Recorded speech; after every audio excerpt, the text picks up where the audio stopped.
Hello students, I welcome you in the second online lecture of Genius Academy. In this second lecture, we are going to discuss the important points, tips and techniques related to the second chapter, that is oscillation. Oscillation is a very important chapter of 12th standard. Many points are there to be discussed on this chapter and many questions also comes in the competitive exams. This chapter requires somewhat mathematical knowledge as well. If a student is good in mathematics, then it will be very easy to understand the oscillation topic. Okay, so let's begin with the first point. But before I begin, let me remind you that I expect that you already have learned the theory of this chapter. Before revising from this video lecture, you must go through the textbook theory first and then only you please see the video. Okay, so let's start with the first important point of oscillation. Okay, so first important point, now I'm starting. See, before you understand oscillation, the student should know what is periodic motion. Okay, a student should have a knowledge of periodic motion first. Any motion which repeat itself after some regular time,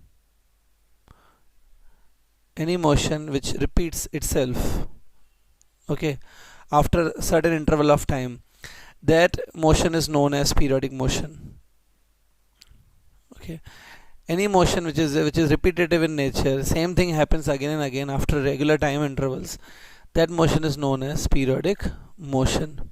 Okay, one simple example of periodic motion is uniform circular motion. Uniform circular motion. How? Just take one example that this body is there and this body is performing a uniform circular motion like this. In this one, the body is moving with a uniform speed along this circle. Suppose the time taken by the body to complete one revolution is, let's say, 5 seconds.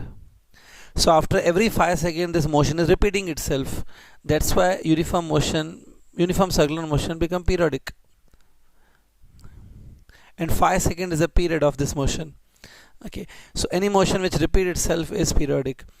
Remember now one thing, even oscillation that we are discussing, even oscillation is periodic motion.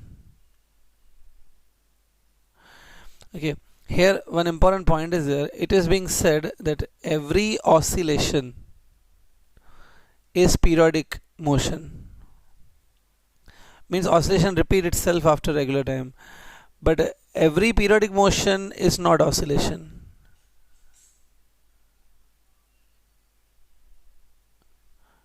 Okay, try to understand this point. Every oscillation is periodic, but every periodic motion is not oscillation. For example, uniform circular motion is periodic, but it is not an oscillation. It's a circular motion. So remember this point. Okay, I'm going to the next point now. Now, in oscillation also, some oscillations are called as SHMs, and there are some motions which are oscillation but they are not SHM. Oscillation can be SHM and oscillation sometimes may not be SHM. The motion may be oscillatory but may not be SHM. How to decide that it is SHM?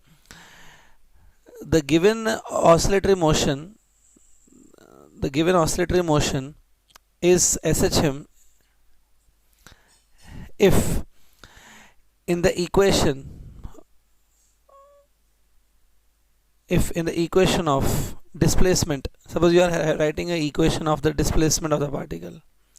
If in the equation of displacement either sine term is present or cosine term should be present or their combination should be present, then only it can be SHM. I'm giving you one example. Let's take for example that suppose displacement x is given by a sine omega t. So as you already know, this is the equation of SHM. If displacement is given by a cos omega t, then also it is SHM. But if suppose somewhere if I write that displacement is given by a sine omega t plus b cos omega t, it is a combination of two SHMs. It is also SHM combination. But if suppose somewhere it is written a tan omega t, suppose, so this is not at all SHM. Okay, this is not at all SHM. Sine should be present, cosine should be present, or their sum should be present. Okay, sine square is also okay. If sine square is present, okay, if sine square is present, it sometime may not be SHM, but it will be oscillation. Okay, if cos square is present, it is not SHM, but it is oscillation. But at least sine, cosine, or if their sum is present, then only it is known as SHM. So remember, for SHM, it should be either sine or cosine or the combination of sine and cosine. Then only such motions are known as SHMs. Okay. The reason behind it is that if sine is present, the sine can vary from +1 value to -1 value. You know the value of sine can be +1 to -1. In this equation, look at this equation. In this equation, if sine goes from +1 to -1 only, then the value of x will go from +a to -a. When the value of x moves from +a to -a, then only it is known as SHM.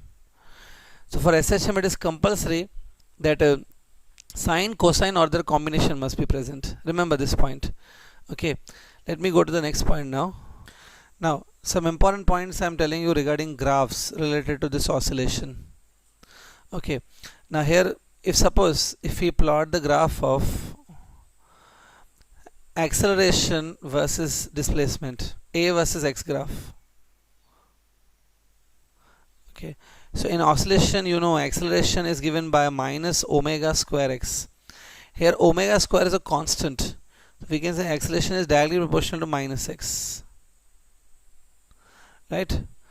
So since a and x are direct proportion, the graph must be a straight line passing through origin. And now I am drawing the graph. This kind of a graph you will get it. Okay. If you try to find slope of this graph, the slope will be equal to omega square. Okay, because you can understand it from this formula. Compare this formula with y equal to mx.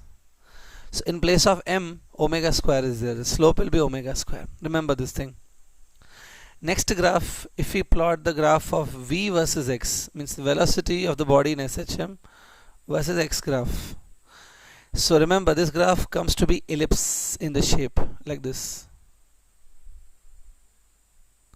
This graph is elliptical in shape. In the ellipse, as you know, this is the maximum value that x can take. The maximum value of x is equal to amplitude. This will be equal to a.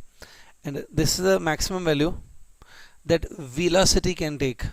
The maximum value of velocity, as you know, it's omega a. This is omega a. But now how to prove that this graph is going to be ellipse? Okay. If you want to prove that how this graph is going to be ellipse, for that I am giving you one proof over here.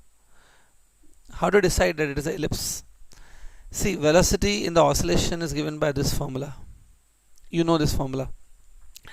Do the squaring on both sides, you will get this result. Okay, now just rearrange the terms like this. So omega square x square equals to omega square a square. Just I am rearranging the terms. Now I can write it this way.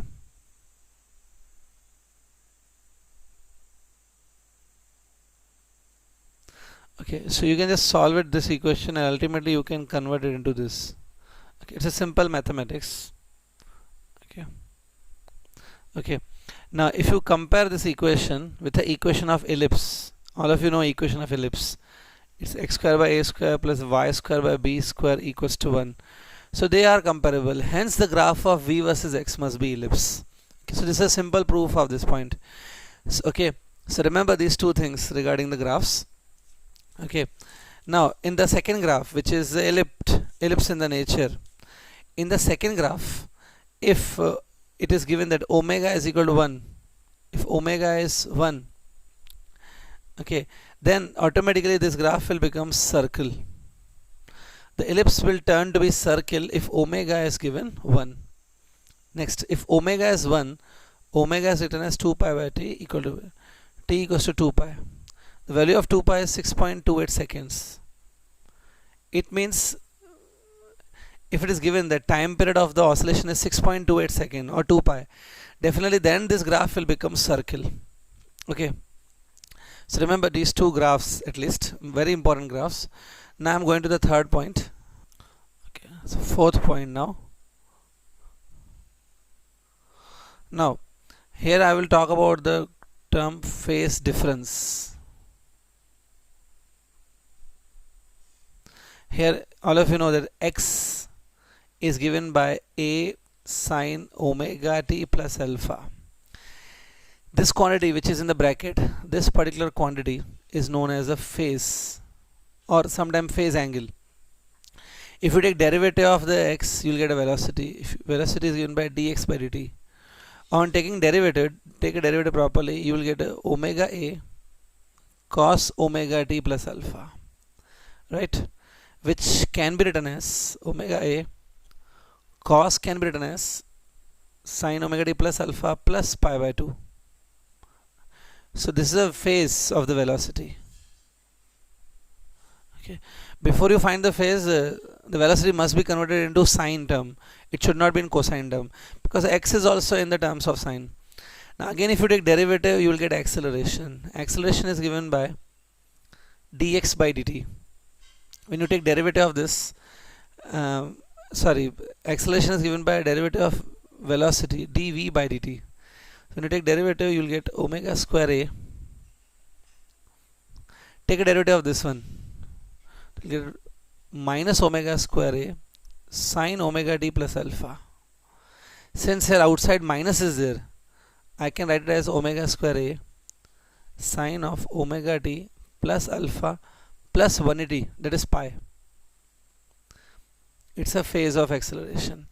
Now if you compare all the three phases of x, phase of v and phase of acceleration, you can see clearly that velocity is ahead in the phase. Velocity is ahead in the phase as compared to the displacement. Velocity is ahead compared to the displacement by pi by 2. Okay, remember in the phase, the velocity phase is ahead than the displacement phase by pi by 2, that is 90 degree. Similarly, you can compare velocity with acceleration. You will come to know that acceleration is ahead compared to velocity. It is ahead of velocity by 90 degree. And if you compare displacement and acceleration, compare x and a. So again we can say that acceleration is ahead. It's ahead of displacement by 180 degree. Okay, velocity is ahead of the displacement by 90 degree. Acceleration is ahead of the velocity by 90 degree, but acceleration is ahead of the displacement by 180 degree. Okay, just to remember it this way. Okay, if you want to remember it, I will tell you this way. Yeah, let's remember this way. X is a displacement. On taking its derivative, you will get a velocity. Velocity derivative, if you take, you will get acceleration. Now x is behind, v is ahead by 90 degree. Let's say the phase of x, I'm writing theta, so phase of v will be theta plus 90, and then acceleration phase will be theta plus 180. So by looking at this graph, by looking at this diagram, you can understand who is ahead by whom, by how much angle. Okay, so remember this way. Okay, now I'm going to the next point. Okay, suppose the body is performing oscillation on this straight line. This position represents a mean position. Let's say this one is extreme position. Okay, and this point, okay, it's a middle of the mean and extreme. Okay, so as you know already, when body is at mean position, displacement x is taken as 0. When body will be at the extreme position, displacement x will be equal to a. where A is the amplitude. But when the body is in the middle position, displacement x will be taken as A by 2. Right? You know already this thing. Now here we are discussing about the time taken to go from one place to another. Now remember this way, the time taken to go from mean position to the middle position, this time taken to go from mean to middle, this time is taken as t by 12, where t is a period of this SHM. T is a time taken to complete the full oscillation. T is a period. So from x equal to 0 to x equal to a by 2, it comes in t by 12 seconds. And from x equal to a by 2 to x equal to a, the time taken is twice of t by 12. Yeah, you can write it as t by 6 also. You know the table of 2 can be applied on 12. But I suggest you remember this way only. 2 times t by 12, that is t by 6. It is same as t by 6. Okay, when the body returns, main body goes from extreme position to middle position. Again it takes 2 times t by 12. And when it goes from middle position to the mean position, it takes t by 12. Okay, and one more thing, the total time taken to go from mean to extreme, this time, the total time taken to go from mean to extreme, this time is, as you already must be knowing, it should be t by 4, 1/4 of the t. Time taken to go from extreme to mean again, this time is also t by 4. Okay, remember these points. Okay, so I hope it is very clear to you. Never think that the time taken to go from middle position to extreme is same as time taken to go from mean position to middle. Times are not equal. It's t by 12 and then it become twice of t by 12. Okay, so remember this point. Okay, now I'm going to the next point. Yeah, next point is related to spring block oscillators. Spring block oscillators. Okay, suppose this is a roof or it may be a ceiling, whatever you can call, and with this ceiling one spring is attached like this. It is a spring attached. Okay, now if you connect one block to this spring, you know this system can do the oscillation. This system is capable of doing oscillation. It can go up and down and it can do the oscillation, right? Now if somebody asks you time period of this oscillation, time period of oscillation will be 2 pi under root of m by k, where m is the mass of this oscillator and k is a spring constant. Okay, the frequency of this oscillation, frequency is given by 1 by time period. Frequency is given by 1 by 2 pi root of k by m. Okay, this already you know. Okay, next, if they give you the two springs in series, if they give that there are two springs but these two springs are in series, there are two springs but they are in series. In the series the springs looks this way. Okay, this spring has a constant k1 and this has a constant k2. In such cases, as you already been knowing, in this cases the equivalent k, the k of the equivalent spring, equivalent k is given by k1 plus k2. Okay, the equivalent k is given by k1 plus k2. Similarly, these two springs, if they are in parallel, if the two springs are in parallel,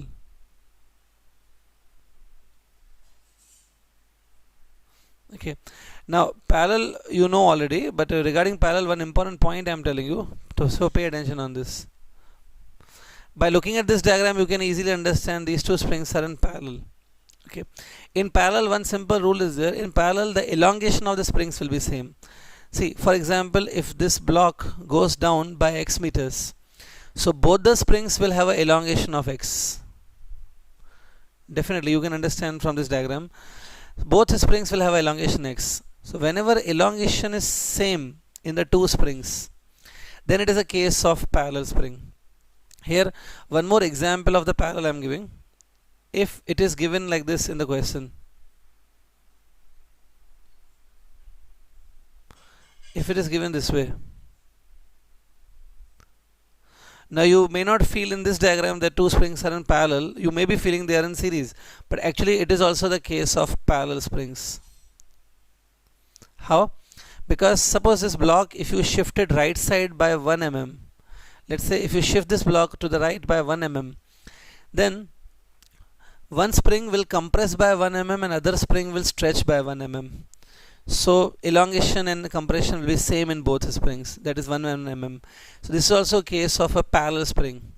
In case of springs in parallel, the equivalent K is given by K1 into K2 divided by K1 plus K2. Okay, and this formula is similar to the formula 1 by K1 plus 1 by K2 equals to 1 by K equivalent. Okay, so remember this thing, spring series and parallel. Okay, no need to prove anything because in the entrance exam, as the time is very less now, we cannot have everything in detail, so I'm not proving this, but remember these points regarding spring. Okay, related to spring, some more points are there which I'm discussing now. Okay, so the next point also I'm discussing related to spring only. Now if suppose we are having a spring like this, okay, you can cut the spring into two parts or even in three parts. If we cut any spring into the parts, the K changes. It is said that the K of a spring is actually inversely proportional to the length of the spring. K of a spring is inversely proportional to its length. Remember this is the point. Okay, to understand this point better, I am giving one simple numerical example over here. Let's solve one small example on this. Okay, suppose there is one spring is there. This is a one spring. Okay, of spring constant K. Okay, now this spring is cut into two parts. Spring is cut into two parts such that the length of one part is half of length of other part. I repeat, the length of one part is half of length of other part. Okay, then we need to find out the K, spring constant K of both parts. Question is that we need to find K of both parts. Okay, and the K which is given in the question, it's a K of the entire spring. Okay, so I hope you got the question. Now see how to solve this question. Suppose the initial spring that you take, its constant is K and the length of this spring is, let's say, L. Now this spring is splitted into two parts. Let's say the length of one part is L, so length of other part is L by 2, because it's given that length of one part is half of the other. Okay, now let's say the spring constants of these parts are K1 and K2. Okay, since we already know that K is inversely proportional to length, this point you know, so I can write down this way: K of one part divided by original K. See the equation again. K of the one part divided by K of the spring equals to, okay, so this is equal to the length of original part upon length of the first part. Okay, now just to make a distinguish, here I am writing L1. So just understand this equation, and in the diagram also I am writing here L1, and this is L1 by 2. So now we also know that the total length, if you take L plus L1 plus L1 by 2, that is total length will be L. So, okay, from here you can get that L1 length is 2/3 of the L. Okay, just you can get it from here. This value you just substitute in this formula, so you'll get this as a 3 by 2. Okay, so K1 you can get, it is 3 by 2 times K. Okay, so this is K of the one part. Now similarly we can do like this: k of the one part divided by k of the other part is length of second part divided by length of first part. Okay, L1. Here k1 we already got, it is 3 by 2k, k2. L2, that is length of second part, it's L1 by 2 divided by L1. So L1 gets cancelled. Okay, just solve it, as anybody can solve it easily. So on solving it, you'll get a k2 value. K2 will come 3k. This way you can get the answers. Okay, so remember, k of any part is inversely proportional to length of that part. Okay, remember this point regarding spring. Okay, I'm going to the next point now. Next point now. In SHM, one shortcut point I'm telling you. In SHM, if body perform SHM with frequency, let's say f. Frequency f means the body will perform f oscillations in every 1 second, because frequency is f. So if the body has a frequency f during SHM, then the body will have a kinetic energy during SHM, and also it will have a potential energy. The kinetic energy and potential energy of SHM, these both energies also oscillate between two values. The kinetic energy as well as potential energy keeps on changing between 0 to maximum value. So this kinetic and potential energy also keeps on oscillating between two values. So they oscillate with a frequency 2f. Okay. Now to just explain this point in short, I am giving you one here example. See here. Suppose this body is performing oscillation. The body is performing oscillation between points A and C. The body is moving between point A and C. Okay. Now when body is at A point, let's say its kinetic energy will be 0 because it is extreme point. When body arrives at B, its kinetic energy become maximum. When body arrives at C, its kinetic energy will again become 0. Okay. Now if you just look at the graph of kinetic energy. Okay, so kinetic energy started from 0, it goes to max. So it started from 0, it goes to max, and then again from max it becomes 0. So kinetic energy has already finished its one cycle. Now when the body returns from C to B, and then it will return from B to A. When the body will go from C to B, then kinetic energy from 0 will become max, like this. And then when body goes from B to A, it goes from max to 0. It's one more cycle. So now the body has returned back to A. If body has returned back to A, means body has finished one oscillation. In that time, the kinetic energy has finished its two cycles. The kinetic energy has finished two cycles. That is, frequency of kinetic energy is double than that of the body. Body has finished only one oscillation. Till that, kinetic energy has oscillated from 0 to max 2 times. That's why it is said that kinetic energy will oscillate with a frequency 2f. Same is the logic with potential energy. Okay, remember this point. Okay, now related to kinetic energy and potential energy, I am telling you some more points. Okay, related to kinetic energy and potential energy, some more points are there. The first thing, if suppose somebody asks you that what is the maximum kinetic energy, it is said that maximum kinetic energy is same as maximum potential energy. They are same, and both of them are equal to total energy. Remember, simple.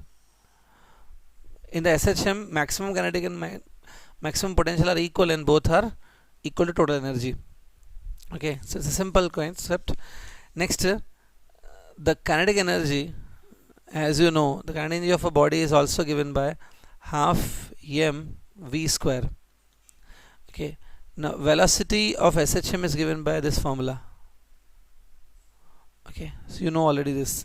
Okay, just squaring both sides, if you do, you'll get a v square equal to omega square a square minus omega square x square. Just substitute over here.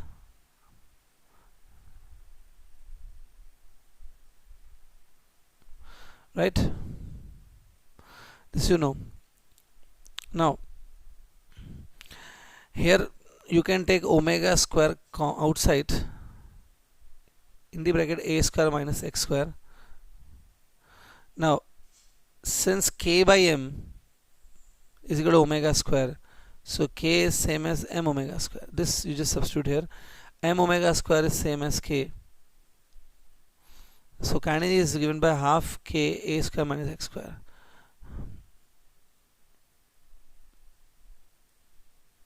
Okay, this formula I think already you know. It's a formula for kinetic energy. Now in this formula I am making some changes. Now see some changes that I am making in this. Here in this formula the x can be written as a sine omega t. You can write alpha also, or without alpha also it is okay. So just this value of x if you substitute here, so kinetic energy that you will get will be half k times a square. In place of x you substitute this value. Okay, now a square is common in the bracket 1 minus sine square omega t. Now half ka square,